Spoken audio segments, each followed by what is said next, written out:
E anche oggi siamo in chiusura di trasmissione, una puntata molto particolare che è partita dal Festival della Planargia, poi ci siamo occupati della nomina a professore emerito di Gavino Fa, uno dei padri della medicina sarda, e poi abbiamo fatto questo lungo viaggio da Gesturi a Laconi, noi in cammino in Sardegna. E adesso concludiamo con la pagina dell'economia, che questa settimana è dedicata all'ultimo report dell'ufficio studi della CNA, la Confederazione Nazionale delle Piccole e Medie Imprese del settore artigiano, e in questo caso si parla di export. A dare una prima occhiata ci sono numeri da brividi, perché il riferimento è al primo semestre di quest'anno e ci parla di un meno 24%.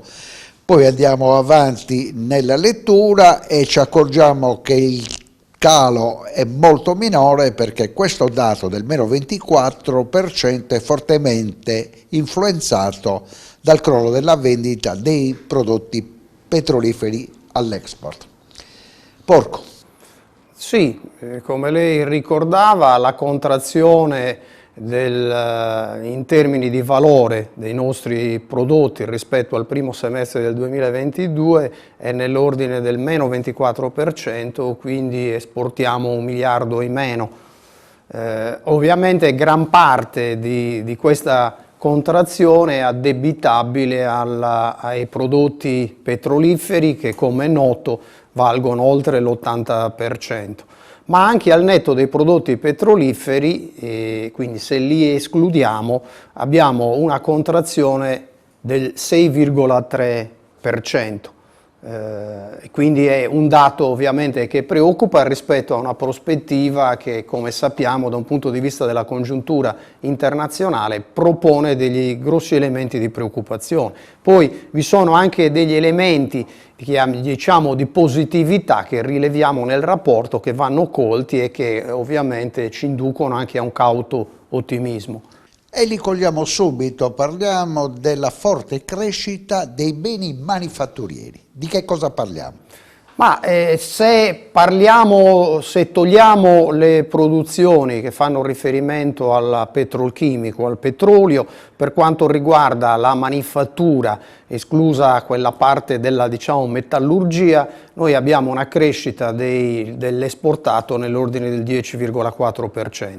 Gran parte ovviamente di questa fetta riguarda l'agroalimentare, che cresce di oltre il 18%, e dentro l'agroalimentare i nostri prodotti di punta, il segmento, diciamo, che ottiene la migliore performance ma che è in assoluto quello più forte, che si consolida, sono i prodotti lattiero-caseari. Più 31%. La produzione cresce del 31%, anche qui grazie alla performance del pecorino romano, che, come richiamiamo nel rapporto, tocca a livello di prezzi il massimo storico, 15 euro a chilogrammo. In soli 24 mesi, dal 2021 al 2023, si è passati dal 9 euro a 15 euro. Abbiamo 6 euro in più, e questo ovviamente produce l'effetto di cui parlavamo, anche se, come nota critica, per quanto riguarda il pecorino romano, abbiamo una contrazione del 5,4% delle quantità esportate. Come rileviamo nel rapporto, dobbiamo ovviamente stare attenti a non perdere quote di mercato. L'altro aspetto positivo che segnaliamo e sulla quale bisognerà ovviamente lavorare, fare una riflessione, riguarda per la prima volta ci sono segnali seri di consolidamento di un processo che prova a individuare ulteriori mercati di sbocco e quindi una diversificazione delle nostre produzioni. Mi dia una spiegazione di questo più 443% di esportazioni nel Regno Unito. Ecco, lì abbiamo questo dato che riguarda il Regno Unito, ma soprattutto abbiamo una diversificazione negli altri mercati, perché prima di questo semestre il 40% delle nostre esportazioni era concentrato in 4 paesi. Stati Uniti, Germania, Francia e Spagna. Questa percentuale nel semestre di cui parliamo scende al 34% in virtù del fatto che crescono le esportazioni in paesi extraeuropei, li segnaliamo, sono per esempio l'India.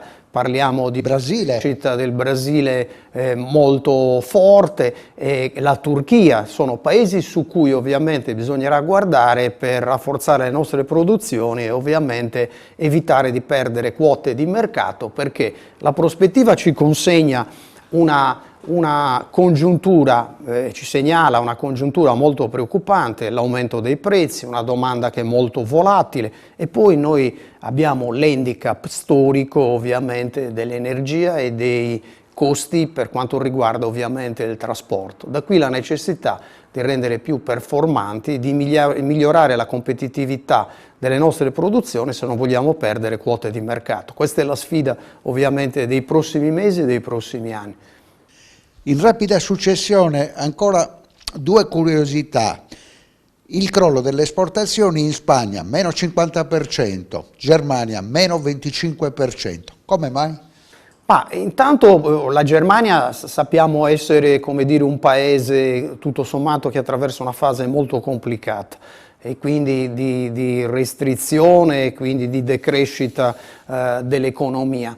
E per quanto riguarda ovviamente anche la Spagna, qui segnaliamo le difficoltà in alcuni ambiti e in alcuni reparti per quanto riguarda la metallurgia ed altri. Ovviamente sono segnali che sono riferiti a un semestre e hanno bisogno per essere, come dire, valutati e per fornire un'indicazione di tendenza che si consolidano anche nei prossimi mesi. Un'altra annotazione, ed è l'ultima che facciamo, riguarda il meno 7,2% nell'esportazione dei vini. Sì, qui l'esportazione dei vini a seguito di un settore che sta diventando fortemente competitivo. Quella che un po' viene chiamata un po' la guerra dei vini, abbiamo molti paesi che un tempo non apparivano nella classifica dei maggiori, diciamo, produttori, abbiamo una competizione che a livello mondiale tende a diventare sempre più agguerrita e questo ovviamente pone problemi alle nostre produzioni che però dobbiamo ricordare negli ultimi 15 anni hanno fatto davvero un salto di qualità significativo e oggi questo salto di qualità va consolidato ovviamente con ulteriori sbocchi e l'individuazione di altri mercati oltre che col consolidamento di quelli che sono i nostri mercati tradizionali. Voltiamo pagina, parliamo del mercato delle costruzioni, bloccato al 90% il super bonus. 2 settimane fa è stato varato il piano casa della Regione Sardegna.